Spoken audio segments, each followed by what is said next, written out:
এই ক্রিস্পি মুচমুচে পেঁয়াজ বেরেস্তাগুলো আমি কিভাবে তৈরি করেছি সেই রেসিপিটা আপনাদের সাথে শেয়ার করব। তেল ছাড়া কিভাবে এত মুচমুচে পেঁয়াজ বেরেস্তা করা যায়, আর তৈরি না করলে বিশ্বাস করতে পারবেন না এত সুন্দর কালার, ফ্লেভার এবং স্বাদ অক্ষুণ্ণ রেখে আপনি কিভাবে তেল ছাড়া বেরেস্তাগুলো তৈরি করে অনেকদিন পর্যন্ত স্টোর করতে পারেন সেই রেসিপিটা আমার video A to Z follow করে যদি আপনি তৈরি করেন পারফেক্টভাবে একদম সুন্দর কালারের ঝরঝরে পেঁয়াজ বেরেস্তা তৈরি করতে পারেন। এক ফোঁটাও তেল ব্যবহার করিনি। চলুন তাহলে আপনাদের সাথে আমি এই মুচমুচে পেঁয়াজ বেরেস্তাগুলো তৈরি করে সংরক্ষণ করে রাখতে পারবেন প্রায় 1 থেকে 1.5 মাস পর্যন্ত একদম মুচমুচে থাকবে। তেল দিয়েও তৈরি করলে আপনি এতদিন রাখতে পারবেন না, যদি তেল ছাড়া তৈরি করেন যতদিন সংরক্ষণ করতে পারবেন। চলুন কিভাবে আমি করেছি তাহলে দেখে নেওয়া যাক। এখানে আমি বেশ কিছুটা পেঁয়াজ একদম বটি দিয়ে আমি মিহি পাতলা করে কেটে নিয়েছি। অবশ্যই যখন কাটবেন কাটার আগে পেঁয়াজগুলোকে চামড়া ছিলে খোসা ছাড়িয়ে ভালো করে ধুয়ে পরিষ্কার করে পানিটা অবশ্যই ঝরিয়ে নিতে হবে। দেখেন আমি পেঁয়াজের এখানে কিন্তু যে পানিটা রয়েছে ওটা পেঁয়াজের রস, পেঁয়াজ থেকে এমনি অনেকটুকু রস বেরোয়, ওই রসটাকে চেষ্টা করবেন আপনারা একটু একটা স্টিলের ট্রেতে বা রোদে শুকিয়ে কিছুটা নিতে পারেন। না, রোদে শুকানো যাবে না, রোদে শুকালে আপনার পেঁয়াজের কালারটা চেঞ্জ হয়ে যাবে। আর এমনি ফ্যানের নিচে কিছুটা পানিটা শুকিয়ে নিতে পারেন। আর যদি আপনার সময় কম থাকে ওইটা এমনিতে আপনি ক্রিস্পি করে ভেজে নিতে পারবেন মিডিয়াম টু লো হিটে রেখে, কোনো সমস্যা হবে না। আর আমি চেষ্টা করেছি প্যানের নিচে রাখি কিছুটা পানি শুকিয়ে নিতে, কিন্তু এটা যখন ছড়িয়ে প্যানের নিচে রেখে দিবেন তখন পেঁয়াজের এতটা স্মেল ছড়াবে যে পুরা ঘরটা আপনি পেঁয়াজের স্মেলে ভরে যায়। তাই আমি বেশ কিছুক্ষণ রাখতে চেষ্টা করে আমি রাখতে পারিনি, এজন্য আমি সাথে সাথে এটা প্রায় 5-10 মিনিট রেখে আমি এটা কিন্তু ভেজে নিয়েছি, কোনো সমস্যা হয়নি। আমি মিডিয়াম টু লো হিটে রেখে ভেজে নিয়েছি।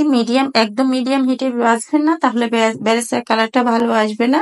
মিডিয়াম টু লো হিটে রেখে আপনি কিছুক্ষণ নেড়ে ছেড়ে নিলে একদম মুচমুচে পেঁয়াজ বেরেস্তা তৈরি হয়ে যাবে। আর অবশ্যই নন স্টিক ফ্যানে তৈরি করতে হবে, চাইলে কিন্তু আপনি সিলভারের কোনো হাঁড়িতে তৈরি করতে চাইলে আপনার কালারটা হয়তো পারফেক্ট আসবে না আর তলানিতে লেগে যেতে পারে, তখন আপনি কিছুটা তেল ব্যবহার করতে হবে। যেহেতু আমি নন স্টিকের প্যানে তৈরি করেছি আমি 1 ফোঁটা তেলও ব্যবহার করি। একদম সামনে থেকে দেখিয়ে দিচ্ছি, এরকম আমার নেড়ে ছেড়ে কিছুক্ষণ ভেজে নেওয়ার পরে এরকম সুন্দর একটা কালার চলে আসতে শুরু করেছে। যখন দেখবেন আপনার গোল্ডেন ব্রাউন কালার চলে আসতে শুরু করেছে আমি তাপটা দেখিয়ে দিচ্ছি, একদম মিডিয়াম টু লো হিটে রেখে আমি কিন্তু ভেজে নিচ্ছি। আর যখন এরকম কালার আসতে শুরু করবে তখন সুন্দর একটা ফ্লেভার ছড়ানো শুরু করবে। পেঁয়াজের বেরেস্তা তেলে যখন ভেজে নেবে সুন্দর একটা বেরেস্তার ফ্লেভার ছড়ায়, সেম ভাবে আপনি এই তেল ছাড়া বেরেস্তাটাও সুন্দর একটা ফ্লেভার ছড়াতে শুরু করবে। এভাবে কিছুক্ষণ নেড়ে ছেড়ে ভেজে নিলে আপনার প্রত্যেকটা পার্ট যদি আলাদা আলাদা থাকে তাহলে সুবিধা হবে, অল্প সময় কিন্তু আপনি ভেজে নিতে পারবেন। আমার মাত্র 15 থেকে 16 মিনিট সময় লেগেছে। দেখেন পানিটা সম্পূর্ণ শুকিয়ে এসেছে, আমি হাত দিয়ে দেখিয়ে দিচ্ছি একদম ঝুরঝুরে হওয়া শুরু করেছে। এর কিছুক্ষণ পরে আরো কিছুক্ষণ পর পর নেড়ে ছেড়ে একদম নাড়ার উপরে রাখতে হবে না, কিছুক্ষণ পর পর নেড়ে ছেড়ে দিলেই হবে। এখন দেখেন সবটুকু পানি একদম শুকিয়ে ঝুরঝুরো হয়ে একদম মুচমুচে হয়ে গেছে প্রায় অনেকগুলোই। আর কিছুটা আমার হালকা সাদা রয়েছে, ওগুলোকে আমি নেড়ে ছেড়ে উল্টিয়ে পাল্টিয়ে একটু আলাদা করে করে একটু সময় নিয়ে আরো কিছুক্ষণ ভেজে নেওয়ার পরে দেখেন একদম ক্রিস্পি হয়ে গেছে, একদম ঝুরঝুর হয়েছে। আমি একদম নেড়ে ছেড়ে শব্দ শুনিয়ে দিচ্ছি, আমার হাতেও নিয়ে দিচ্ছি। এই সাদা যে অংশগুলো রয়েছে ওগুলোকে একটু উল্টিয়ে পাল্টিয়ে আরো কিছুক্ষণ ভেজে নিব।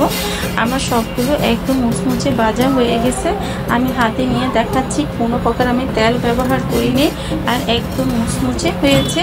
আর এখন আমি প্লেটে নিয়ে ঠান্ডা করে সম্পূর্ণ ঠান্ডা হয়ে যাওয়ার পরে একটা কাঁচের ঝাড়ে রেখে স্টোর করব 1 থেকে 1.5 মাস পর্যন্ত। কোনো প্রকার আপনি যতদিন ইচ্ছে ব্যবহার করলেও এটা কিন্তু ক্রিস্পি থাকবে। আমি প্লেটে নিয়ে দেখাচ্ছি, কত সুন্দর শব্দ, দেখেন শব্দ শুনিয়ে বুঝতে পেরেছেন কতটা ক্রিস্পি হয়েছে। আর তেল দিয়ে ভাজার পরও কিন্তু এত সুন্দর শব্দ কিন্তু আপনার ছড়ায় না। আর অনেক সময় একটু চুলার তাপ কমিয়ে ভাড়ার কারণে অনেক সময় তেলে ভাজা বেরেস্তাগুলো এত মুচমুচে হয় না, কিন্তু এটা পারফেক্ট ভাবে মুচমুচে হয় আর সংরক্ষণ করা যায় বেশ কিছুক্ষণ। এটা তৈরি করে রেখে দিলে আপনি পোলাও, বিভিন্ন ধরনের খাবার, মাছ ভাজা, অনেক কিছুর সাথে কিন্তু পেঁয়াজ বেরেস্তা ব্যবহার করেন। যারা এরকম স্টোর করে রাখতে চান, তেল ছাড়া, তেল বেশি খেতে চান না, তারা স্টোর করে রেখে অনেকদিন রাখতে পারবেন।